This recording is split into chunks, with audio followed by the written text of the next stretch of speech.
กราบทักทายสบายดีเบิร์ดสุขุสุขคนพี่น้อง FC เนาะมื้อนี้เฮาก็ได้มาเฮ็ดพ่นเทียมอีกเทื่อหนึงเนาะเพราะว่าฝนบ่ตกติดต่อกันหลายวันแล้วเนาะเป็นอาทิตย์2 อาทิตย์พาเด็กๆมาเฮ็ดพ่นเทียมมื้อนี้จูบน้องเฮ็ดพ่นเทียมเนาะจูบใส่ตะกร้าเพื่อสิหว่านปุ๋ยเนาะมันบ่มีฝนปีนี้ลำบากเด้อเฮ็ดพ่นเทียมเนาะพ่นจีน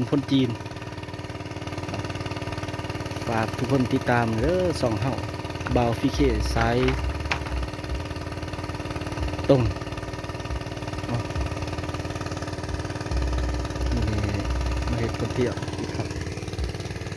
มาเอาฝาบรรยากาศให้น้องเฮาครับชมฝาบรรยากาศตรงให้ตรงหน้าวิถีชีวิตของชาวนาเนาะ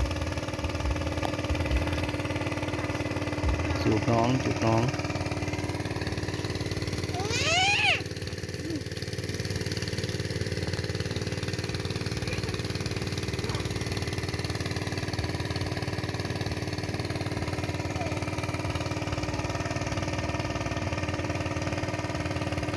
บลายดอก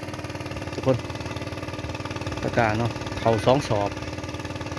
บลายตกอยู่นี่2 สอบและตกอยู่อีกทงหนึงอีก3 สอบรวมทั้งหมดเป็น5 สอบ